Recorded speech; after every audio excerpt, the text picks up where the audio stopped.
Okay, thank you so much everybody for coming today. My name is Caitlin Seagraves. I work at Central Library where I teach technology classes.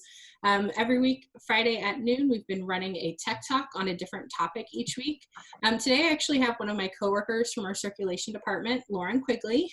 She is a fantastic artist and has done many murals at the library, which I always love to see. But today she's going to be talking about digital illustration and kind of going over some of the tools that she uses and how she gets started.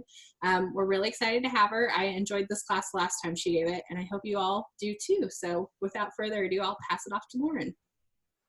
Hi, everybody. Obviously, I'm Lauren. I work for the circulation department at Central Library. And I just want to talk a little bit about digital illustration in general. The last time I taught this class, it was about, we mainly covered Clip Studio Paint, and we will be doing the same again today.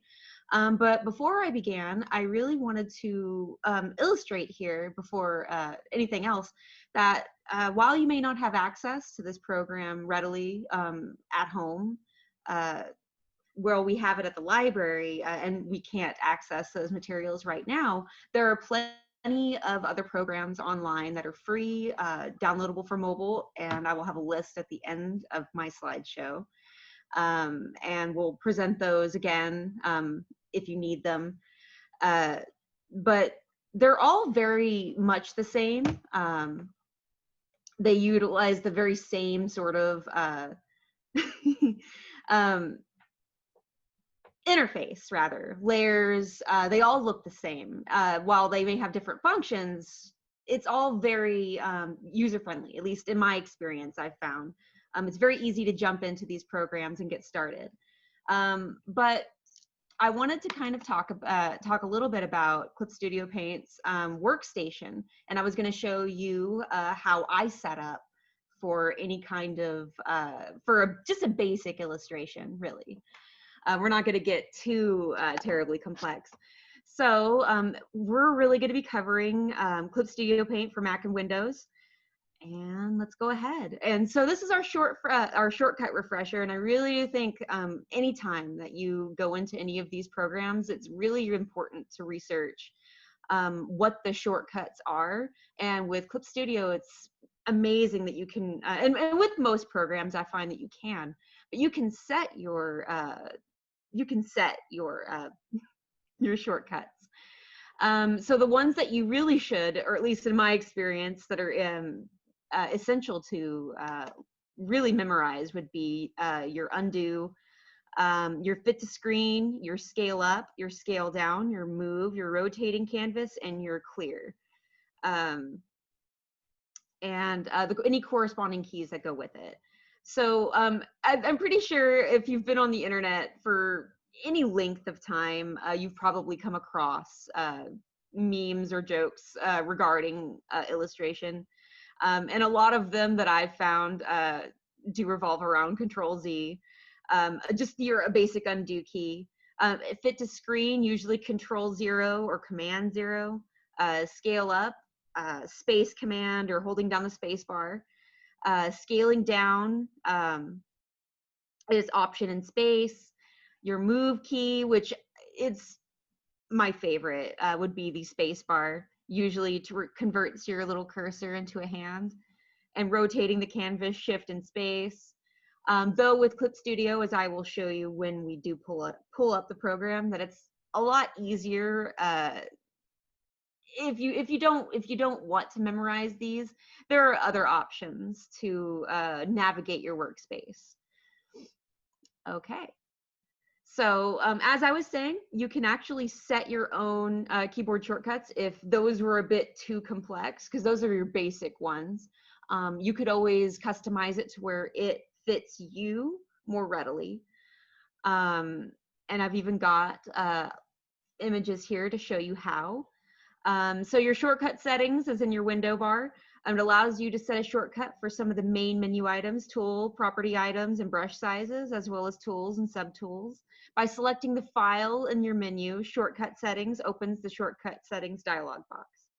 And on the Shortcut Settings dialog box, you can edit, add, or delete the shortcuts of main menu items, etc. And it'll show you what your presets are right here. All right, so go ahead, head on. So, like I said, this class is mainly focusing on your workspace.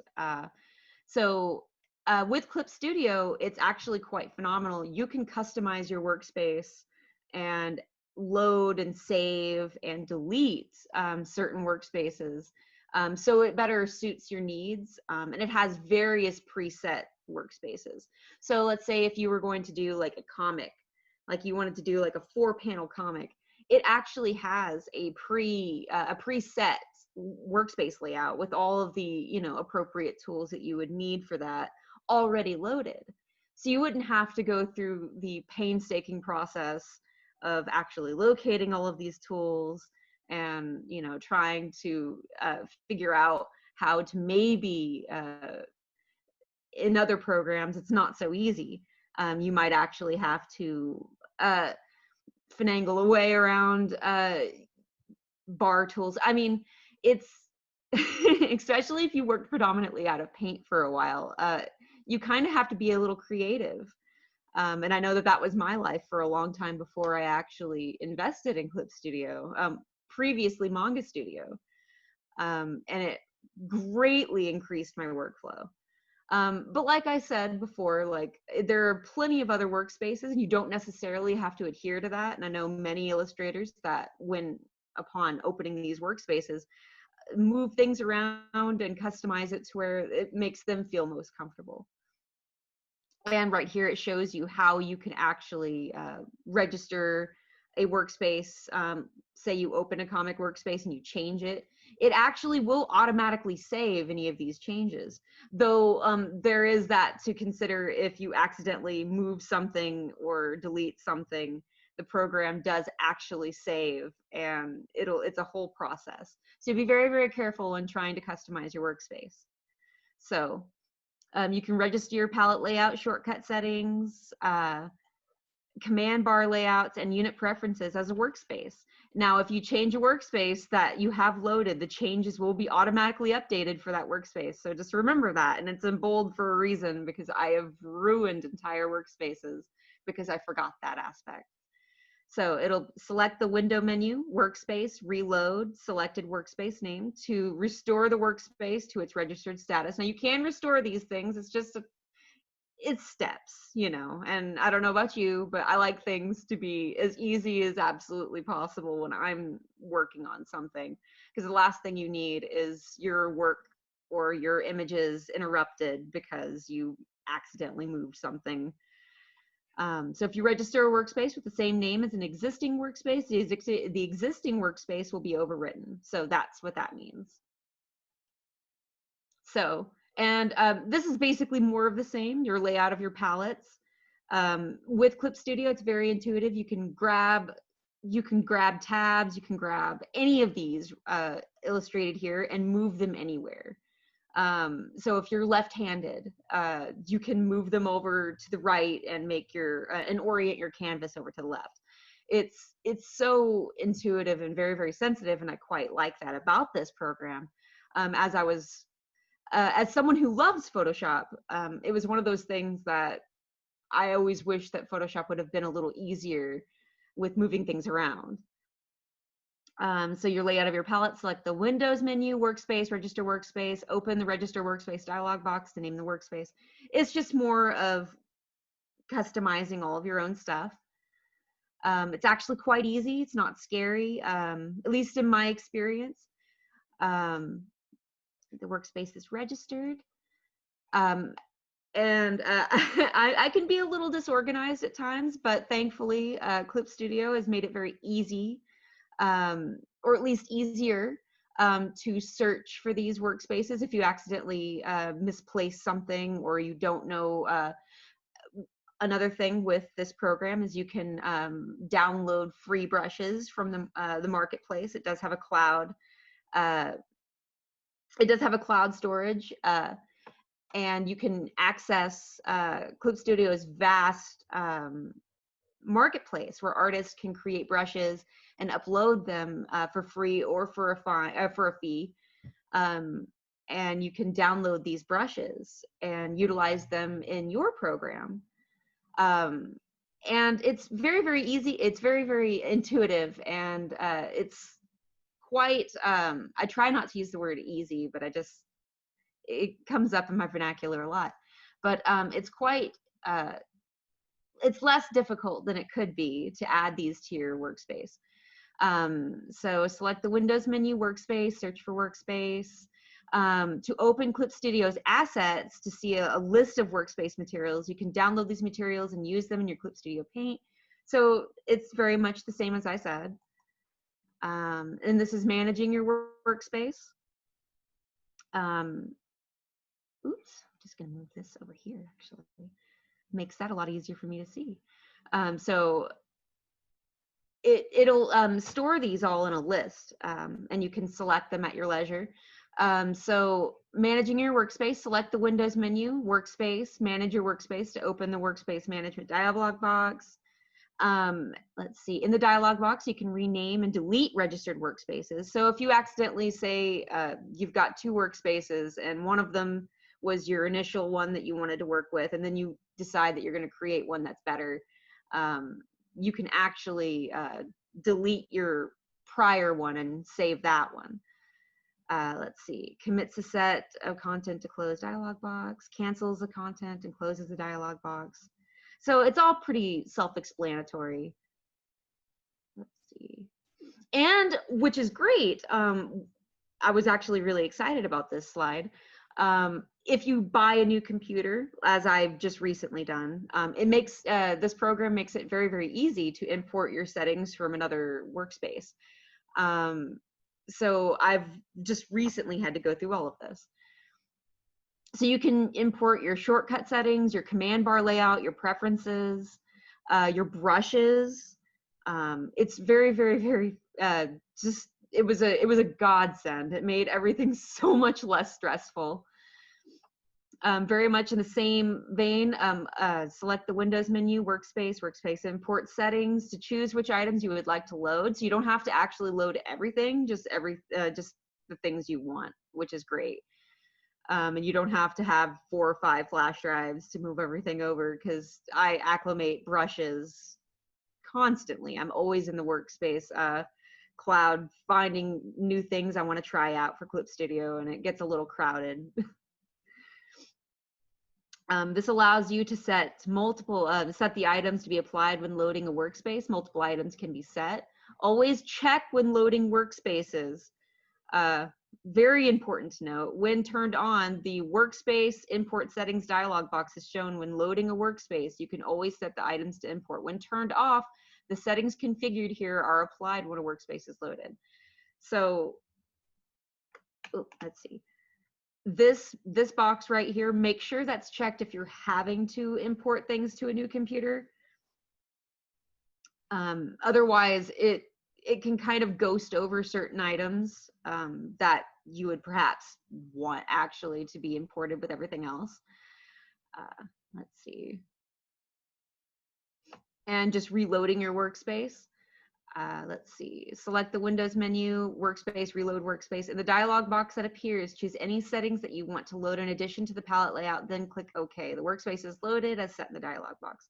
So it's all very much in the same, area. Okay, and this is what I was talking about with free digital art software. Fire Alpaca, Krita, Medibang, Paint.net, GIMP, Autodesk Sketchbook. All of these are great. I've tried all of these out. A lot of these actually, I believe Medibang is actually a mobile app that you can use. So if you're limited to your phone or to your iPad, or if you have a Kindle Fire, you can, or any kind of mobile device. I'm pretty sure it's applicable with most. They're all really great. They all are very much the same, and that's kind of what I want to really hammer on. Regardless of the program, it's all layers. It's all very much, I mean, I know Clip Studio is very, very, and Photoshop can be very daunting and very scary when you first open it up. But once you understand the basics of, selecting a brush, selecting a layer, and then drawing, or even editing a photo, They all start to ring the same, and it makes it a lot easier and a lot less scary to navigate their interfaces. And also with our library's resources on lynda.com, they have plenty of classes that teach you more in depth on navigating artistic software. And I've since watched quite a few of these, and they're very, very good. And it really breaks it down in ways that I probably am not as adept at. I really, really do recommend perusing our resources. It's really, really great if you are very skittish about jumping into any of these programs, whether it be Clip Studio, Photoshop, or even just Paint.net. But yeah, but since we are now at the end of our slideshow, I can show you a little bit about my workspace and how I begin to set up for any sort of illustration.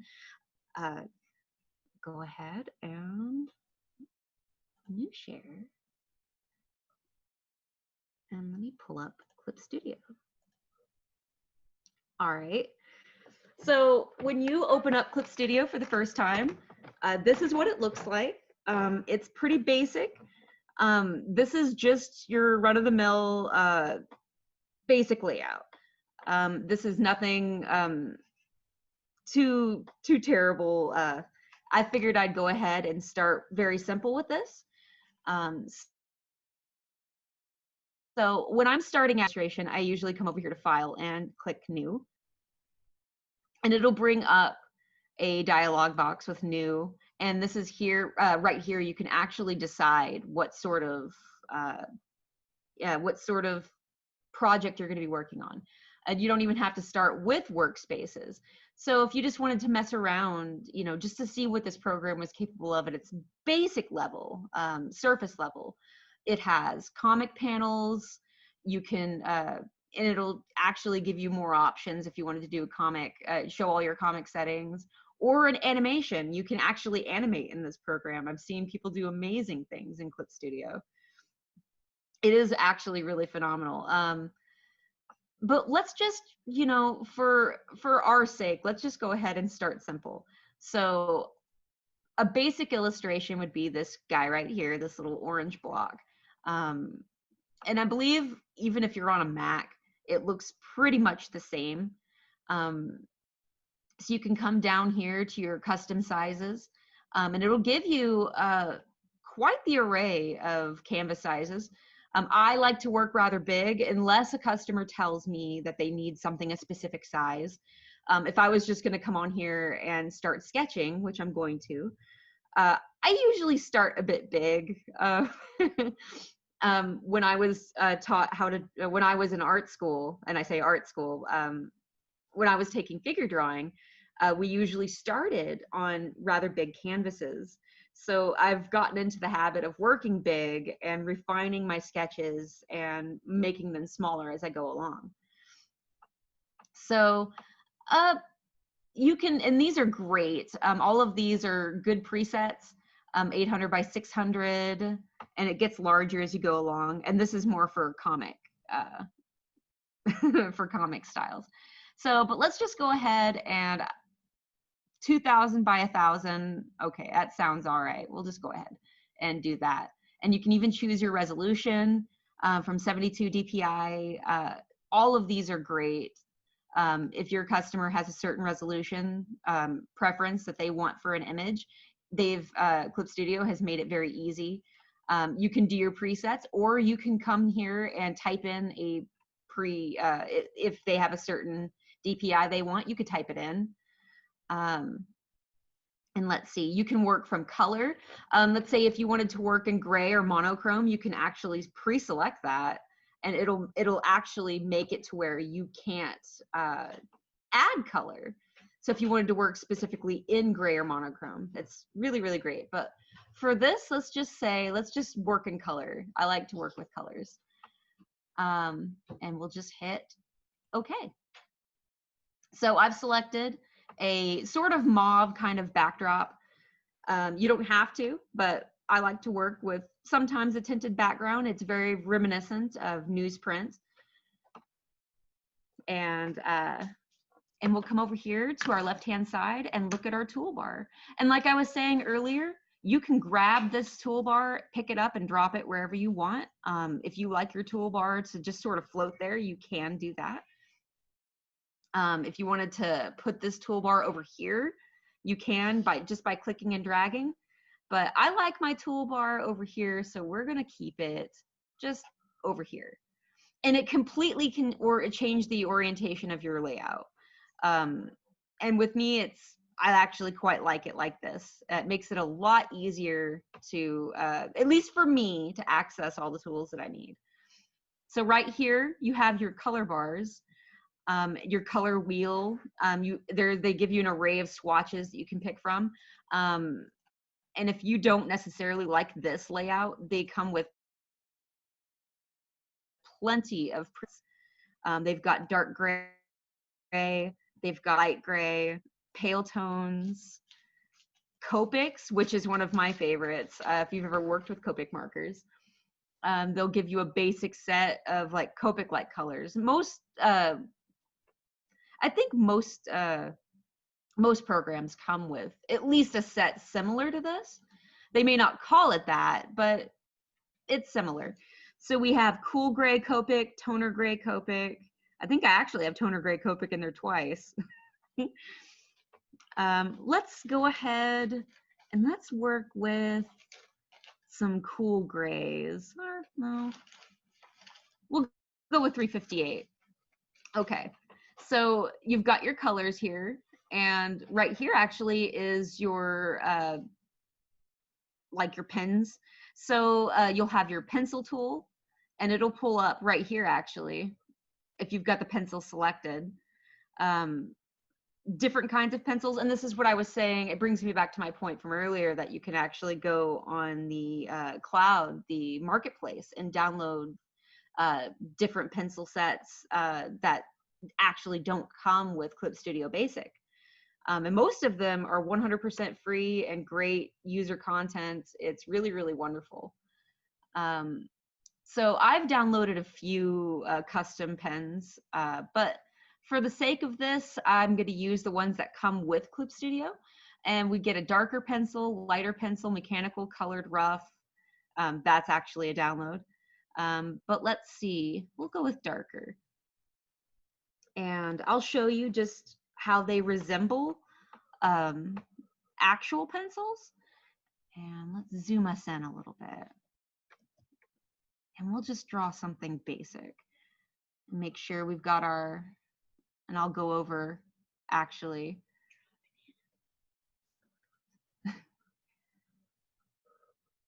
Just do a little sketch really fast, just to show you. But do you see the texture of this brush? Maybe I could zoom in just a little bit more so you can see it. It's really, really great. It gives you the feel, at least, you know, if you're working with a tablet, which I am. I should have mentioned this at the beginning, but I am working from a Intuos Wacom tablet. And this is actually an older model. I believe they've got a new one out now. Several new ones, and there's several different runs of tablets. And it's essentially just like drawing on paper. You do have to train yourself. Ah, yes, and Caitlin actually has a tablet to display as well. It's a bit smaller, but I believe that might be a Wacom as well. It is. Okay, see, I know my tablets. Wacom is not the only brand that makes tablets. There are several, but Wacom is just the brand that I use. It's never really steered me wrong. My first Wacom tablet was a bamboo tablet, and I got it, well, I believe when I was 16, 17, and I've just been drawing away ever since. It's a pretty, I would say there's a little bit of a learning curve with these. You have to train your eyes to look at the screen while you're drawing on the device itself. But once you've gotten over that hurdle, it's actually quite fun. All right, so back to what I was doing. And I'll display some of the other pencils for you as well. We've got designer pencils, actually, I believe, down here somewhere. Ah, yes, here it is. I like my pencils to have a little bit of tooth to it. So it really resembles working from paper. And yeah, that's what I was talking about. Just gonna do something simple here. I'm not gonna go too ham, or at least I'm gonna try not to.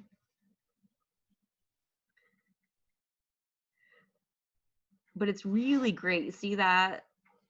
It really gives it an authentic sort of feel, and it makes it really, really easy, or at least easier when if you've decided you want to do line art. Working with a pencil tool makes it much more conducive to dimming and going over your sketch if you don't want to erase and you just want to redraw something.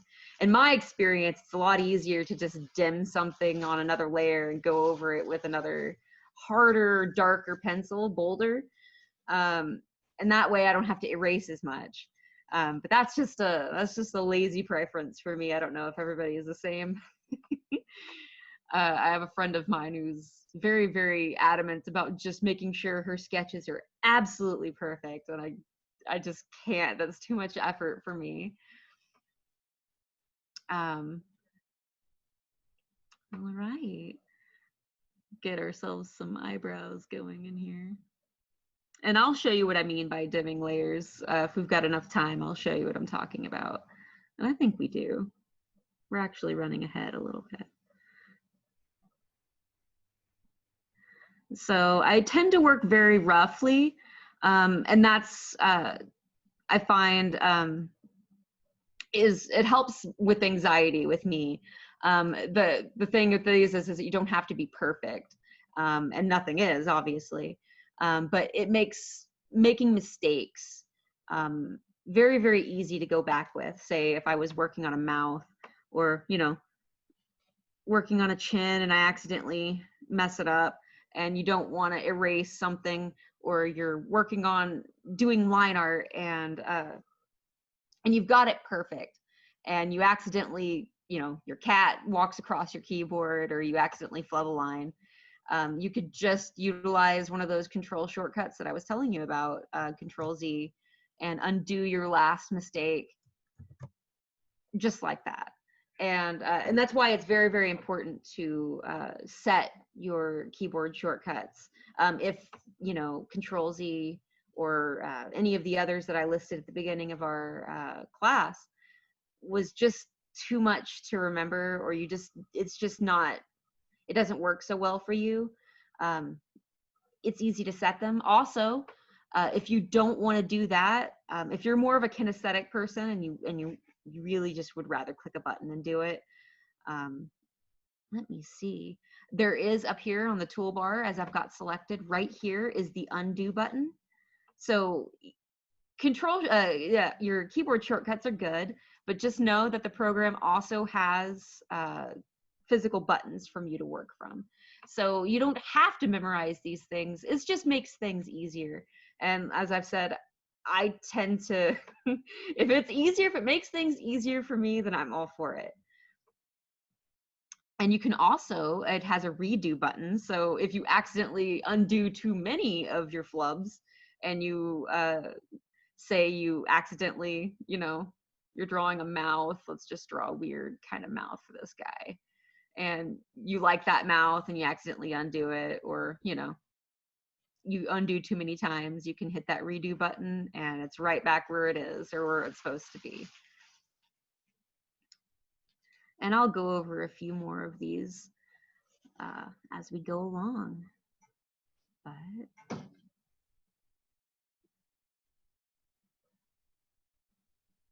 so he's got some really big ears.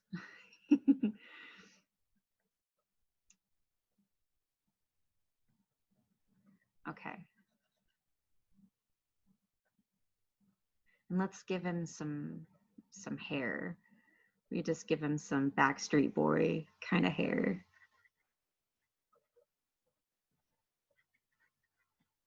That works for me.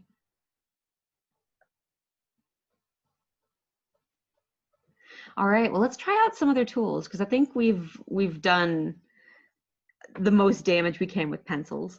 So let's come back over here to our little pen tool.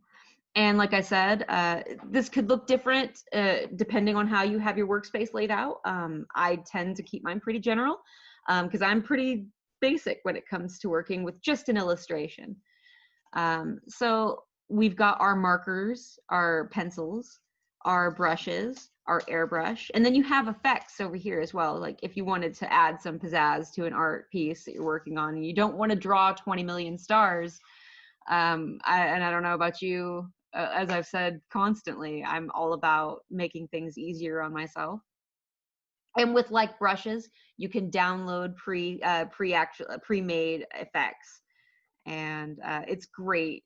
It'll have entire backgrounds that you can throw into these if you don't have time, or you're really hankering for a background but you don't know what to draw and you want a reference to work from, or an idea, you want to give yourself an idea. It's so great, and it has plenty already loaded into the program. So let's see, I want to go ahead and I think it's even on our pencil tool. No, I believe I've got my pen tool loaded elsewhere. Ah, yes, okay. So we're just gonna work from a brush. Some people like to go hard in with line art. I am not one of those people unless people pay for it.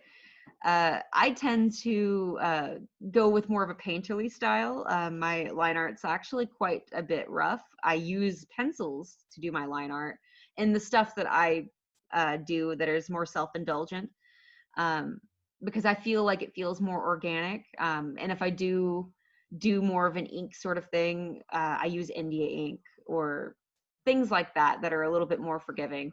It's just a lot of time to sit and line something unless, you know, it's for an actual comic project. So let's see. What do I want to use? And with these also, like with the pencil tool, there are plenty of pre-loaded brushes that are already there. They'll have gouache, and I've actually got some pen tools in here, but you'll have watercolor, more of a realistic, like a textured sort of ink wash kind of thing, which is great. I don't know if you guys have ever been in an art class and you've been told to do an India ink wash. Those are great.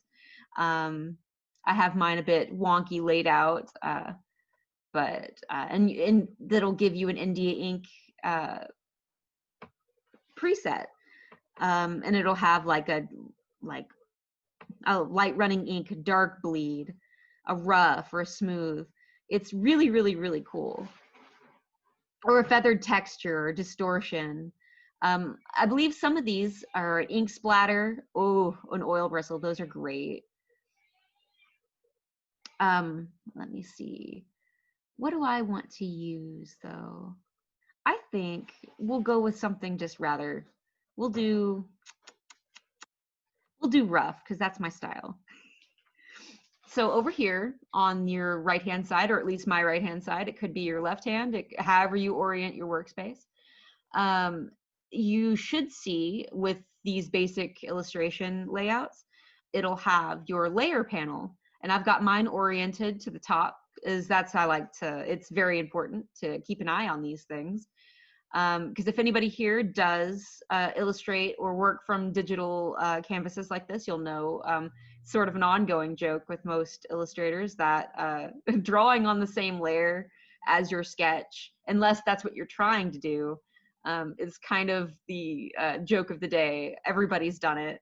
It's ruined entire pieces because I'll have worked for hours on a sketch, and then I'll have started lining the sketch, and then I'll have realized too late that I have been drawing on the same layer for an hour, and there's no going back, and the only thing that you can do is cry about it. Or create a new layer and trace over your old lines. And there is actually a way to salvage your lines in this program. It's a bit of a pain in the posterior, but it has saved some pieces for me, but it is not a save all. It's not the thing you want to resort to, because it's just going to make you want to pull your hair out. So to save yourself some very unneeded stress, come over to the right hand side, and on the bottom panels here you'll see your options for layers. So you can actually group your layers into folders. Like if you're working on a big piece and you have separate layers for each actual segment of your piece. For your lines, I know people who have 4 or 5 different layers for lines, or 4 or 5 different layers for like lighting itself, or highlights, or your different color variants. They'll have them all grouped in folders. Now you don't have to work like that, but people who are more organized in their illustration process abuse this tool, and it's great. It's wonderful. I believe I believe most illustration programs have that option to group your all of your little segments into folders and make it a lot easier. And you can transfer, actually, say you have multiple layers and you're working from a sketch and you weren't sure if you liked something, you wanted to try something new. So actually, let me demonstrate this. So we're going to create a new layer above our sketch layer, okay? And just for the sake of everything, I'm just going to work from like this ink tool, okay? I'm not going to reselect a pencil tool because that's I'm just not feeling that. So let's just say I wanted to darken him up a little bit, give him some shadow. And note that none of this is permanent. If you don't like something, you can always go back and fix it. You can always undo it. There's all these options up here. So if you decide that, oh, I don't like that, I think that's too dark, the sketch is too light, I want to use a different tool, that's okay. It's all temporary, and it's not going to ruin anything for just trying out your tools. And I recommend everybody play around with it. It's how you learn, really. It's how I learned, is to just dive in and kind of give it a spin. But back to what I was saying. And you can dim your colors, like if you don't like how dark that is, or if that's too light. You can always come over to your colors from earlier and adjust that. So if you don't want to work from black, you can use your color wheel, or you can come over here to your color swatches. And let's just say, let's work with something a little lighter. So let's do like a kind of, I want to say it's sepia, but it's like a lighter yellowy kind of gray. All right. And I want to give him some shadows. And this isn't going to be the how I end the piece, but like just a hint of where I want my light source to be. So we'll just say I want it to come from this area. So we're going to add shadows to this guy's face. And this is just like the sketch. It's just meant to give us an idea, you know, and that's how I work. I know many people who don't add shadows to their pieces until it's at the end. But with me, it makes it a lot easier to know where my sketch is going, where my piece is going in the end. So let's just say I'm going to add some shadows to his eyes here to give the brow, like there's an actual brow going on here and not some really bad sketch by yours truly. And add some more over here. He's got some ears, add some shadows to his weird Backstreet Boy hair. Maybe some to his weird turtleneck. And give him some down here as well. You know what, guys? I think that my brush size isn't big enough. So another thing that I could show you down here under your tool set, your subtool set, is scrolling down to the bottom here. And you can also, like I said, customize this to where it's bigger. You can raise this up. All you have to do is hover your cursor over the little bar right there, and it'll give you the option. You see how my little mouse has that double arrow? You can make that as big or as small as you want. Or if you don't even like it on this side, you can pick it up and throw it over here to the right-hand side. But for the sake of, I like it over here, I'm gonna leave it over here. But right here, you can actually adjust. You can pick from certain like preloaded sub sizes. So let's just say I wanted to work from a little bigger, and I like to work big. So let's just say I want to pick, that looks all right. And I'm working with a large surface, and I like my tones to be even without having to go blending, over a sketch. I'm just not about that. So let's just go ahead and work with a bigger tool. You see how much more ground that covers? That's so much more appealing to me. So I don't like how that roughness looked right here. So I went ahead and undid that using the undo button. And I'm going to come back with this bigger brush. And oh yeah, that's so much better. And it's also a lot more, it's a lot less strain on your hand because you're having to scribble a lot less, you know what I mean? And there's no right or wrong way to do this. This is just how I work. If you decide that it's much easier for you to work how I was working with a smaller brush, that's totally valid. Just remember, this is all about customizing your workspace and what makes it easier for you to work on a piece. So, and with me, it's just so much easier and so much more just time. It's a time saver to work bigger for me anyway. All right, so what do you think? I think that actually has helped give it some depth. Some people don't like this. It makes it makes it more difficult for them to, I don't know, if they've worked too long on a sketch and then ultimately decide they don't like it, at least from what I've been told,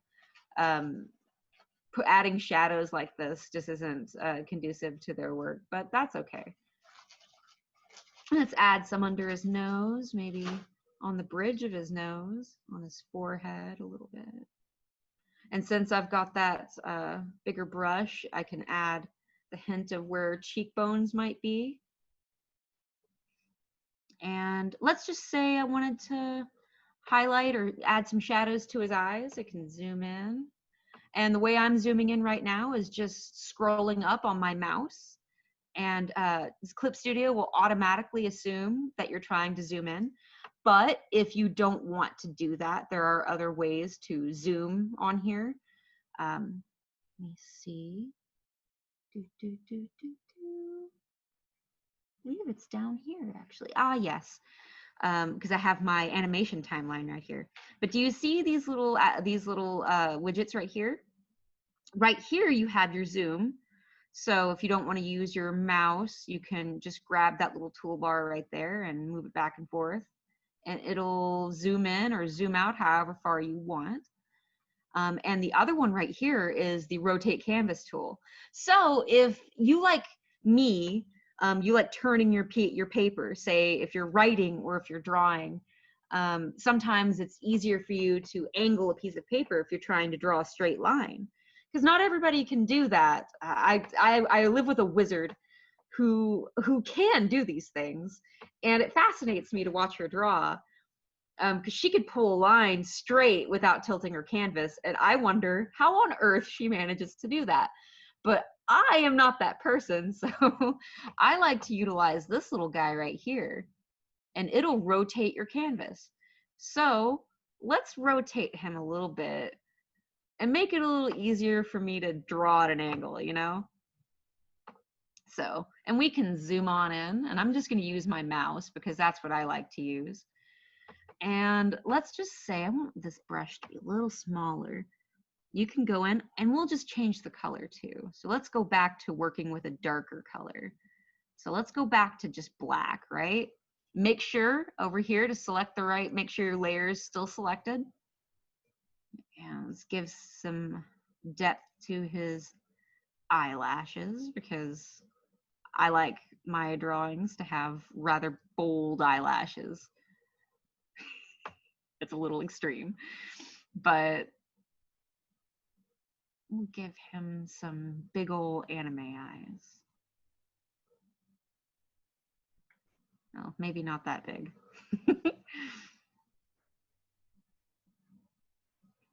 I was highly influenced by anime as a child, if you couldn't tell. Let's give him, he's a little older, right? Okay.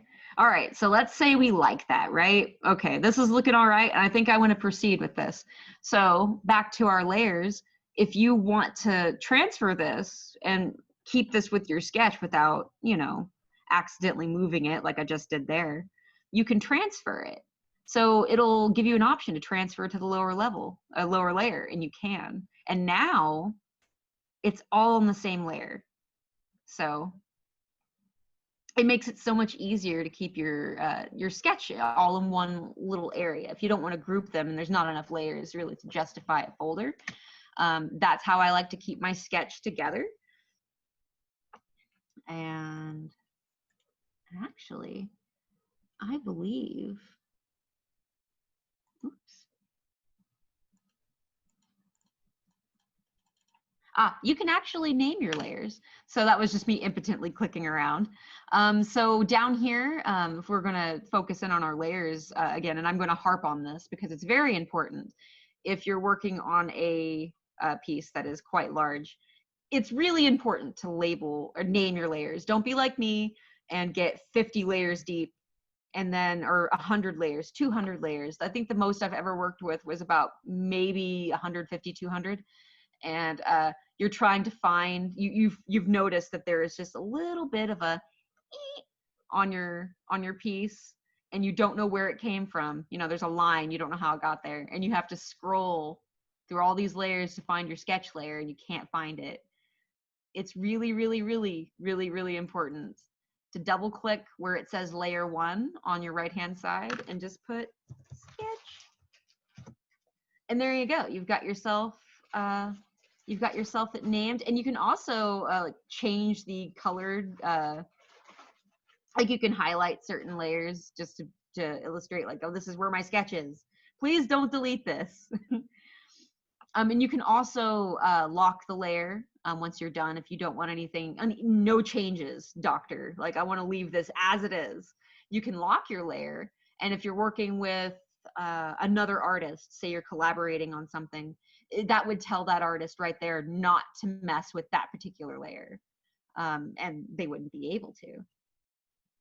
But let's go ahead and just act like, I know we're running a little low on time here, so I'm going to show you a few more things to do with the layers over here when working with an illustration, and the importance of making sure you know exactly which layer you're working with. So we've got 3, and one of them is our sketch layer, as I just showed. We transferred our shadows down to our sketch layer. So, oops, I've accidentally created an extra layer that I don't need, and it's really confusing. And, oh, well, you know what? I'm just gonna work with them, it's fine. I'll use this layer to start my lines, and I won't ever accidentally come down to the second layer and start drawing on it, because that never happens, right? It'll absolutely happen to you. So be very, very aware of what you're doing over here. And you can delete errant layers if you've accidentally created too many. So over here, which is, it's so great, it makes it unambiguous. The delete layer is this trash can right over here. So you can just throw that in the trash. And now you're down to just your basics here, your base layer, your sketch layer, and what might be your advanced sketch or your line art layer. And I'll show you really quickly so we can maybe save some time for some questions if there are any.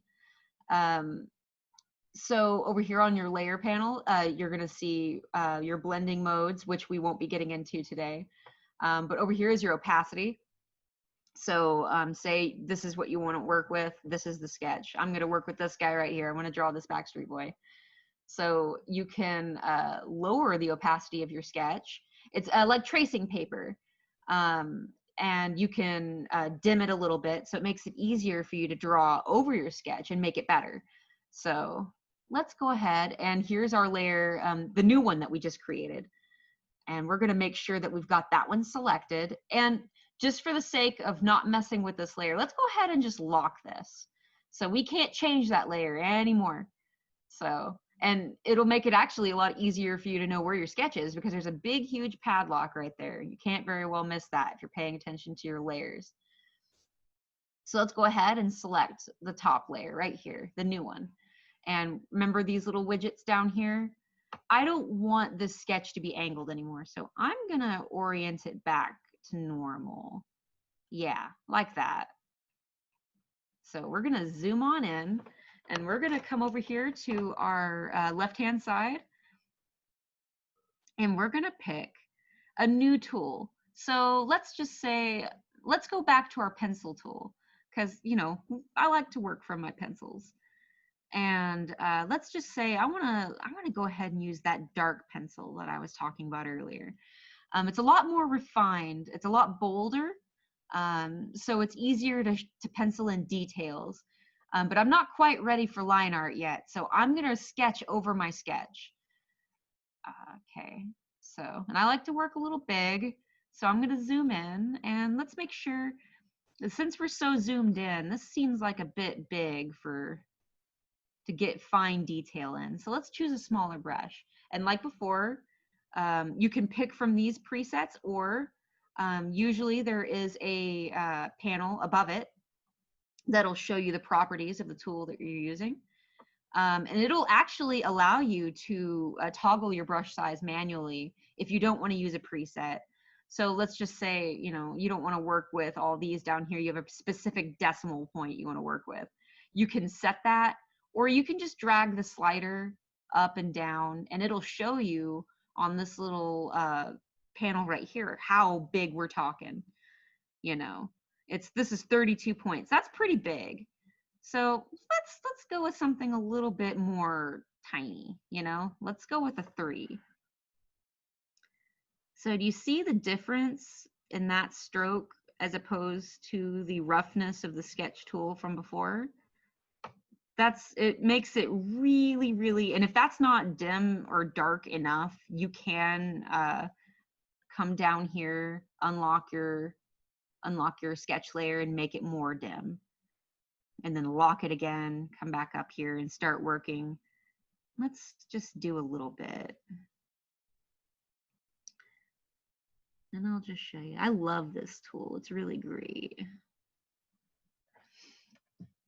And we can just come up here and give him some full eyebrows.